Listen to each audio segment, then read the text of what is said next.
20-year-old student Felix was born in a female body. He's partway through his journey of transition. It wasn't until he reached puberty that he really began to question his gender identity. When I was 13 was actually a really interesting time because that's when we were in South Africa, and that's when I first started thinking of myself as like desirable, I suppose, because like when we'd go to the beach and stuff, there would be a lot of guys who were interested in me. And then I started to have like the typical girly hang-ups about your body. So like for a while I felt like my boobs weren't big enough. Like I've never liked the chest that I had, but initially I didn't like it because I thought it was too small. And then after I explored my gender a bit, I realised I didn't like it because I didn't actually want it there.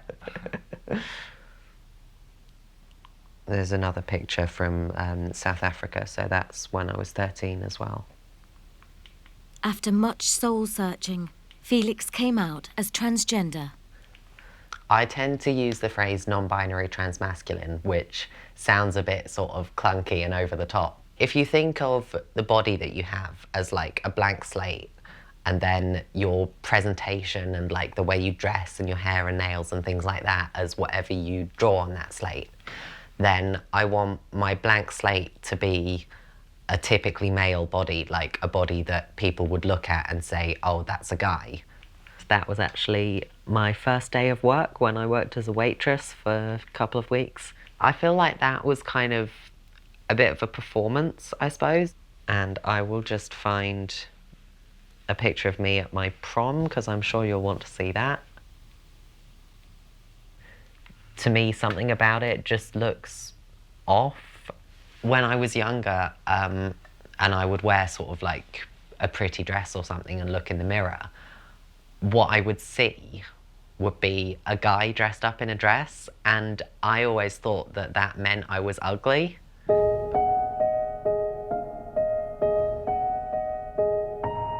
After extensive research, Felix proceeded with gender reassignment, starting with testosterone injections a year ago. Then 2 months ago, he went under the knife to have breast removal surgery. Every time I thought about what it would be like to have a flat chest, I felt like I would be happier. I felt like I would have more confidence and be able to wear whatever I wanted without worrying about what my chest looked like. Because like, it's a big decision. Any big decision, you're going to have like those little second thoughts in your head, like, oh, am I doing the right thing? And I mean, I had a lot of doubts. I was questioning myself all the time right up until the night before surgery. But since the surgery itself, I know that absolutely I made the right decision. I don't mind showing my results on TV if you want to like film it or anything.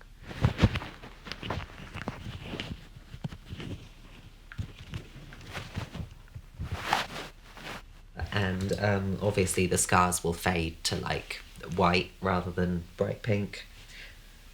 But yeah, I'm very happy with like how it's turned out. Like the scars are quite thin, and the sort of nipple placement is something that I'm happy with as well. Like, yeah, it's good. It's good results.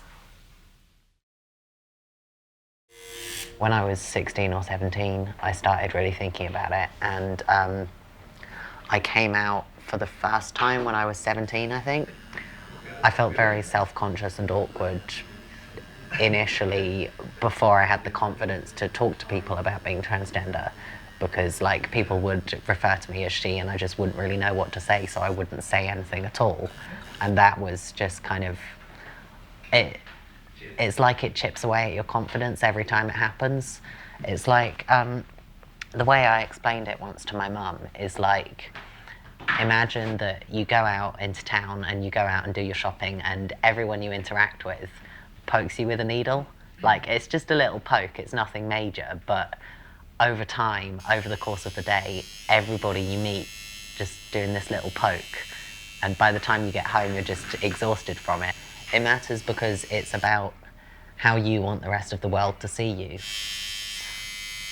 It must have been April, not this year, but last year, when I came out properly as me, as Felix. And then, yeah, I changed my name officially last September.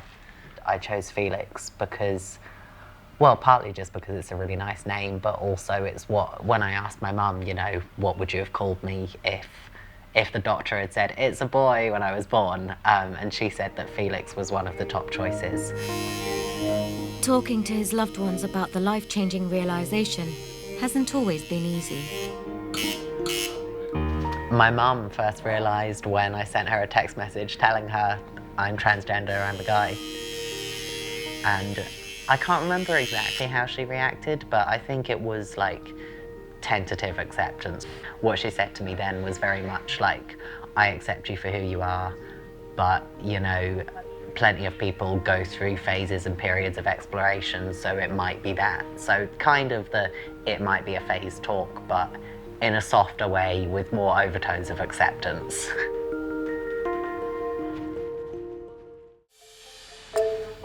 I suppose I don't really understand, I don't feel comfortable with you sort of having surgery and sort of interventions to change physically, because I sort of think, well, can't you just be you? But it still comes down to, in your mind and in society, there is a list of things which is seen as a male body. But is that just because you want to be on the winning team? I'd like to think you raised me with considerably less internalised sexism than most of my peers. Maybe I don't even have to understand it. I mean, you're making choices when you transition that do affect your functionality biologically. So that is a big deal. But like, for example, take chest surgery. Like, you don't need a letter from a doctor confirming that this is what you want if you want to go and have a boob job at 18. Yeah, well, you see, I don't particularly like, I would never have that done myself. I know you don't like boob jobs.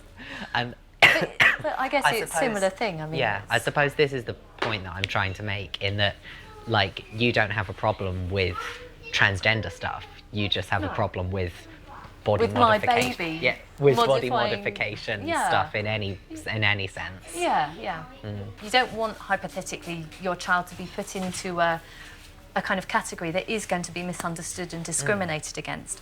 And that's also where I feel really uncomfortable and kind of unhappy myself about the whole thing, because regardless of how I feel about it and regardless how happy it makes you, you're still kind of marginalising yourself in the way that a lot of other people, like large sections of society, will look at you a certain way now and judge you in a certain way. And that makes me feel a bit sad.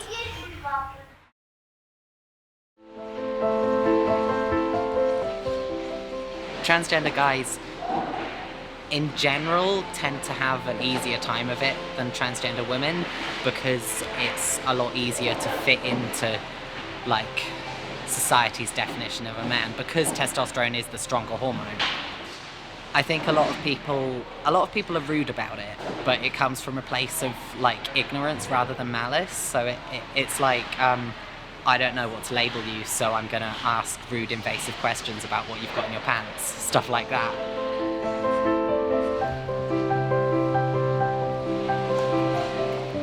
The one thing which it has affected is my flexibility, because with having the scars here,